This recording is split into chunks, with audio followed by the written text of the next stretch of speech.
What's up, YouTube? My name is Chad. This is the Whistleblower channel, and this episode is an announcement episode. I'm going to announce something I think is pretty cool. The only bad part about is announcing this right now is I'm not really sure when I'm going to be able to start this project. But let's take a quick walk out to my shop, and I'll kind of get into some of the details. Come back in here to the office, and I'll go through some of the inspiration of where this project idea came from. So let me go get set up in the shop, and I'll show you what I'm talking about. Okay, out here in the shop, I'll show you why I'm in the shop here in just a second. And it's going to be part of the reason I won't be able to get started on this project right away.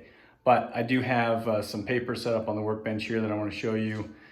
First, I want to say a quick thank you again to Jim Lamb, the gentleman that bought Nep'Toon, the Micro Tug 9 from me. Thank you again for the Can-Do Easy plans. I do intend to put those to use at some point in the future. I know I've talked a little bit about possibly building another tug right away, which would have been the Can-Do Easy. But in the last few weeks, 3-4 weeks or so, I've been working on my own design. All right, well, this is actually take two. I just talked for about 8 minutes and didn't record any of it. Anyway, here's the printout of the Can-Do Easy that I will eventually get to. I do want to, the reason I brought this drawing out is to show the electric motor section here, the prop shaft that goes back through the keel, and then the rudder location. I did clip this part out from this drawing just to give me some reference on a project that is a design of my own. I've been working on it for about the last 3 to 4 weeks, and it's changed twice to get to the final, what I think will be the final iteration of it. But I just want you to notice that this will be the same on the next two drawings. However, it's not going to be fully utilized on my design. So Can-Do Easy plans will be set aside for later. My first go at designing what I will call a mini motor yacht is this right here. And the reason I was going for this look is because we are still currently shopping for a motor yacht to replace the Regal Clifford. We've looked at Carver 355s, 3607s, Mainship 34s, motor yachts. I think that's what we're going to end up with for sure at some point. However, I can't make the step forward and be financially responsible with two boats. We probably could do it. I just don't want to. I just don't think it's a good move, especially with there being so much turmoil in the world today. We just got to make sure that we're smart about how we go from one boat to the next. So until the Regal sells, we are owners of the Regal and have intent to put that boat back in the water next year if it doesn't sell, and it will be in the new slip. However, just won't be able to do anything on the motor yacht until it sells. So that being said,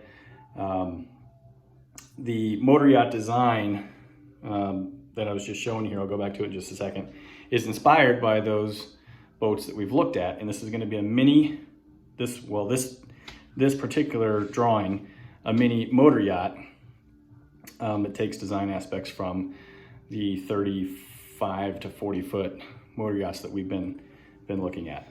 So you can kind of see here, you know, 90s, early 2000s design with the arch. I know boats are still made with the arch, but the smoked glass up here on top. This is a very trapezoidal type of shape that looks harder angle-wise in the drawing than I think it actually would be. You've got a covered cockpit area, and then the salon area would just have some open seating and a helm up here. Again, this was just for placement, so I could kind of get an idea where to design the boat fore and aft. This would be open up to the front for storage with a portal window there. This design though, it was speaking to me to begin with, but the more I thought about it, the more I kind of thought, you know, if we're gonna own a motor yacht, why do I need a mini motor yacht?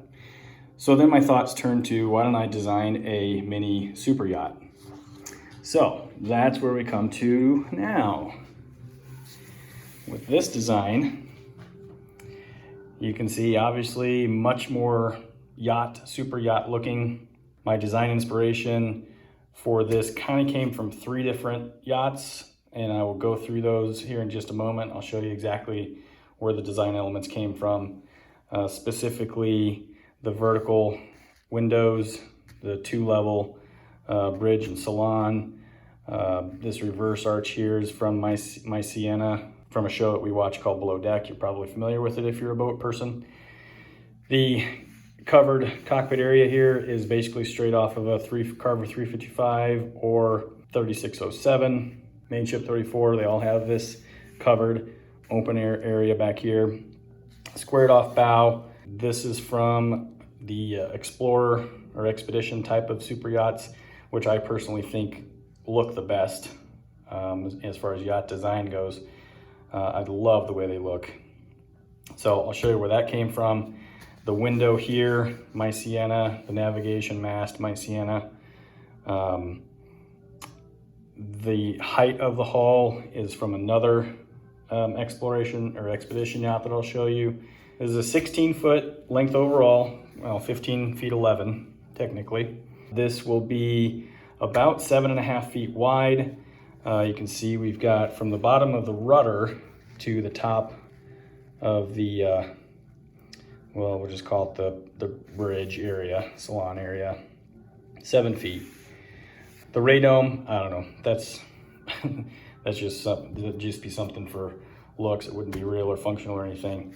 But then here you can see 7.5 feet wide.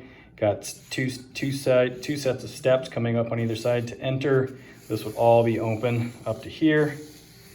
Little helm station here, motor somewhere around in there.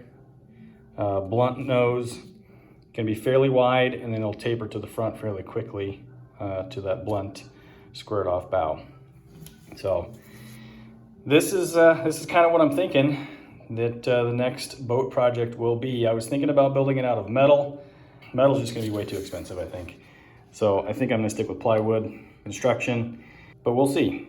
So here is where the original inspiration for the mini super yacht came from. This is my Sienna. This is the boat that is used on the show Below Deck. You can see where the vertical wraparound salon and bridge enclosures are. That's very apparent in the in my hand drawing. Also, the rear forward-facing, we'll just call it an arch that goes between the lower and upper decks, along with the open cockpit shaded area in the back there. Also notice the big portal windows forward of the main salon.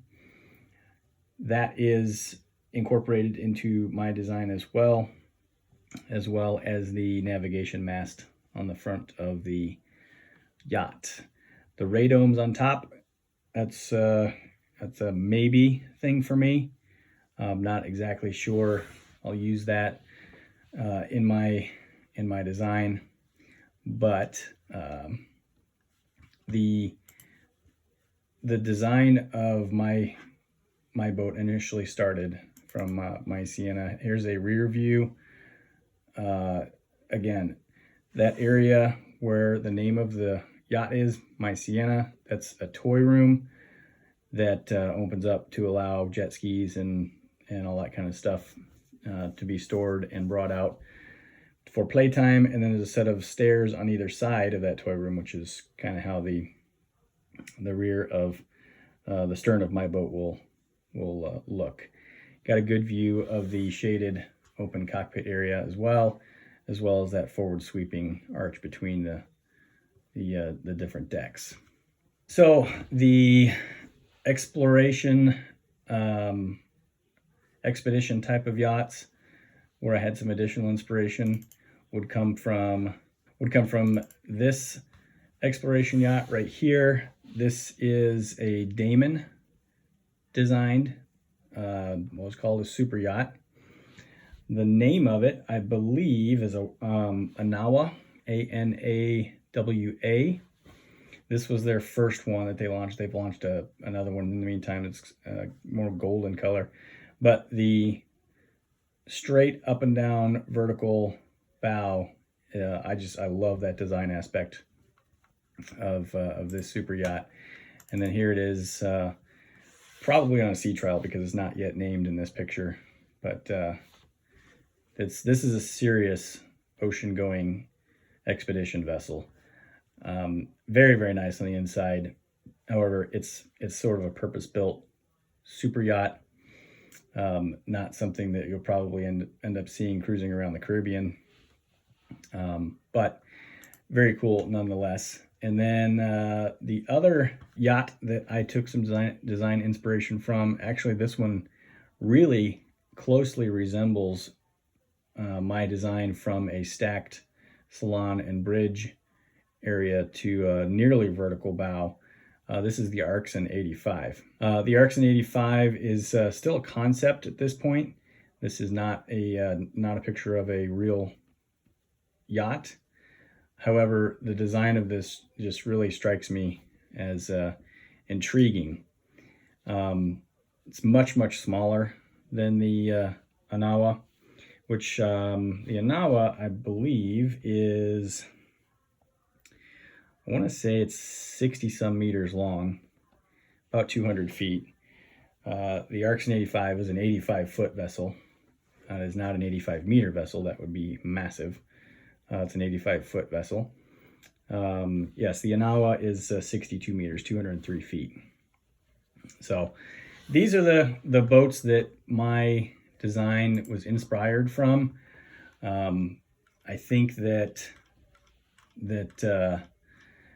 it's going to be a really, really interesting boat to put in the water once it's done, and people's reaction to it, I think, is going to be a lot of fun to be on board and share it with people. So that's where the inspiration came from.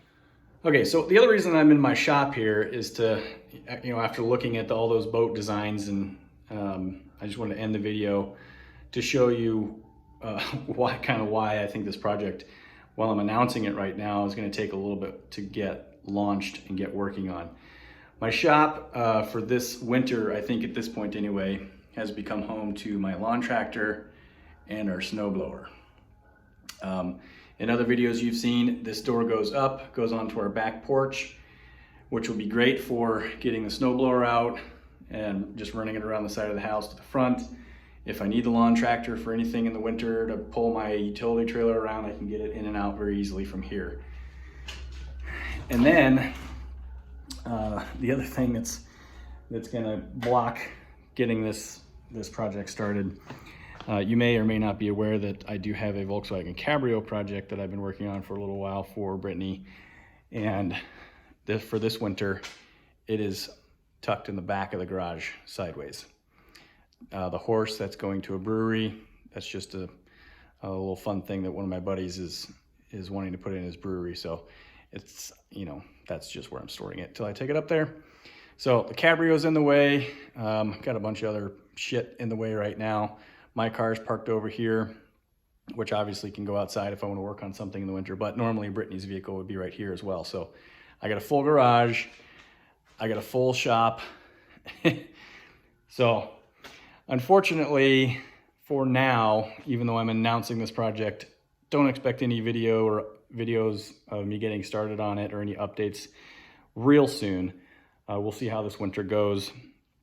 I kind of have an idea to start building this project from the top down, meaning the bridge section. We build it on a platform and then build the salon section on a platform, and then at some point start on the hull. That means I could actually start on a smaller piece, which I might be able to do in here over the winter, and then move it out to the garage when spring comes back around and the vehicles can go back outside. So we'll see what happens. But I hope you like the idea of a mini super yacht. I think it's gonna be awesome. I've already got thoughts in my head of where I wanna go with painting it, how I would accessorize it, essentially. I think it's gonna be very, very fun. This is not going to be a single winter's season project. It's probably gonna be multiple years to get this project finished. It's gonna take months before I even get it started. So I hope you like the idea. Hope you enjoyed the video. Hit that subscribe button, hit the like button, and send me some comments if you'd like. And if you want to be notified when I post new videos just like this one, or the Hobie motor cap project, or any winter maintenance on Clifford, hit that notification bell and you'll be notified when I post. We'll see you next time on the Wisco Boater channel. Happy boating, everybody.